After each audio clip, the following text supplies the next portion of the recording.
Hello and welcome. My name is William Fitzsimons, the founder of WFC Coaching. If you're new to watching these videos, I welcome you and encourage you to stay tuned. Today I'm going to talk a little bit about water the root and enjoy the fruit. What does that mean?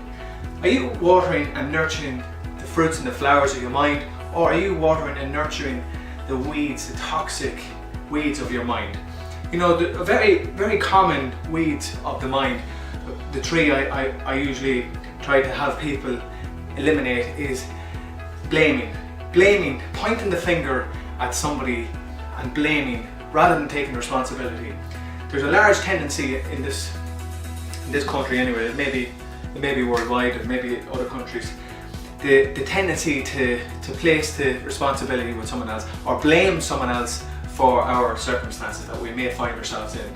So notice the gesture that your hand is doing when you blame someone. You're pointing the finger.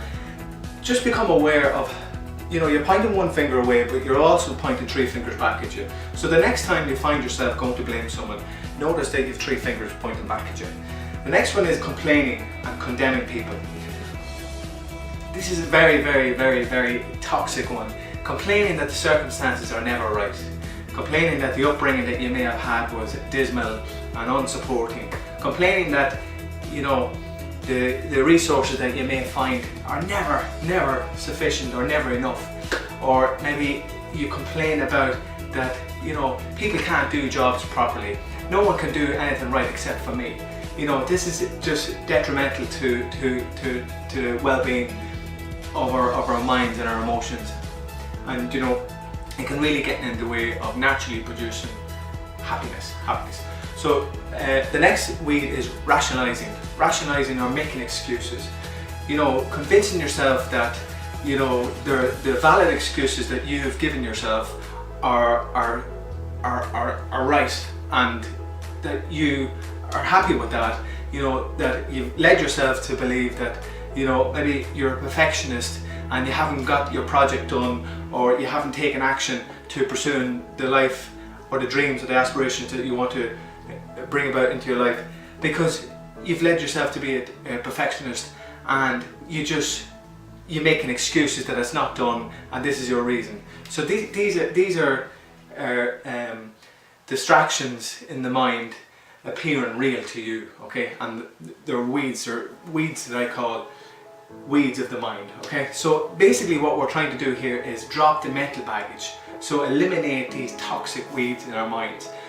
So what I'd like to do is a physical exercise is it requires being creative and using your imagination also. So if you can hunch down on your hunkers on the ground, close your eyes and visualize in your mind that you're pulling up the root and the weed of blaming from the ground. So you're actually getting down on your hunkers, you're seeing that there's a weed of blaming down, rooted in the ground, and you're pulling it up out of the ground. You're pulling the weed and root and all. So you're eliminating this toxic sort of function of mind. And also then you can eliminate complaining and rationalizing. So you carry on through the procedure and eliminate and lift these weeds, toxic weeds from your mind. It's just dropping the mental baggage. And what's powerful too is the ability to be able to forgive, releasing people to their higher good. It's an inward self-reflection that we can just carry out. It's a self-forgiveness, forgiving the self for holding on to maybe resentment or anger or bitterness to a certain friendship maybe in the past, or a certain circumstance or experience from the past. Is forgiving yourself and forgiving the other person. It doesn't mean that you're going up to the person physically and shaking hands with them and saying, look, I forgive you for this conflict that we had before. But it's a self-reflection in your own mind, to hand in your heart and really intentionally heartfelt forgiveness. If you can forgive yourself or forgive another person, there's so much power in that. It creates a new position to perceive the world, and there's a lot of goodness that can come about, and a lot of good change for the better. And then taking responsibility. Taking responsibility means developing the ability to respond to the presence that's trying to have its way with you. So rather than wasting your time, your energy, your thought, your focus on these rationalizing and complaining and blaming weeds. Take full responsibility for the activity that you find that's going on internally, and be your own best friend. You know, sometimes life has often led people to be poisoned yourself in pools of pessimism, or just to be drowning yourself of hope and faith. You know, so unfortunately this is what societal conditioning can do, or parental guidance, not by choice, but it just oftentimes people are doing the best that they know how to, and it can lead just in unsupporting ways. And you know, we need to often check in with ourselves and see, can we make some significant change in our lives. You know, it's all revolves around our attitudes to this kind of behavior. Our attitudes is a combination of our thoughts, feelings and actions. So, you know, if our attitude is pointed and directed at all of these weeds, blaming and complaining and condemning things and rationalizing things, it doesn't really give us any progress or self-satisfaction or peace or happiness, you know. So then we have the choices to break away from that and to direct our thought power and our energy and our focus to the fruits and the flowers of our minds. You know, it might mean using the terminology or the language about I'm happy just to be alive today, just because I can, or that every day I experience unlimited happiness, I create happiness in my life. You know, these are decisions, incremental decisions that you can make on a daily basis, and this is the kind of language that's going to be watering the fruits and the flowers of your minds. Or even if you say to yourself, tomorrow I'm going to wake up and I'm going to feel better, or I'm going to go out and just do something nice for somebody. You know, something simple like that. Tomorrow I'm going to focus on a project, or even just get up out of bed, get up in the morning and make the bed, even if it's that simple. You know, it's just about getting out there and making your difference.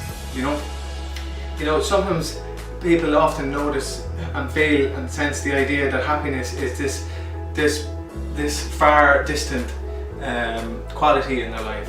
You know, and all it takes is these small incremental shifts of change of psychology in our minds, you know, and to become aware of, you know, check in and see where are we feeding our energy and attention and our focus on. Again, you know, are we focusing our attention and our energy on the weeds, or are we focusing our energy and attention on the goodness and the fruits and the flowers of what's possible today? Because, you know, for any such change to happen, we really need to identify where we're currently at for change to come about. You know, so it may seem like you know, a way out sort of ideal, you know, just something hard to reach, that ability to cultivate more happiness or more joy or more creativity in our life if we're just consumed by these toxic weeds in our minds. Because honestly, from my own experience, I know, like, these weeds can be, you know, they can be draining. They can have you feeling fatigued. They can have you feeling, you know, very unmotivated. You know, or you know, you don't feel like, you know, making an attempt to even bring about any change, because, you know, the whole sort of effects and the currents of life, you know, has taken you along downstream, and you feel like there's no hope anymore. But here, trust me, there's change in the horizons. You gotta just check in, just incorporate these sort of tools into your awareness, and change is inevitable. You know, you can bring about a new day to cultivate happiness naturally, you know, and enjoy the possibilities, the infinite realm of possibilities. So I'd just like to say thank you very much for watching, and I look forward to seeing you on the next video. All the best. Bye bye.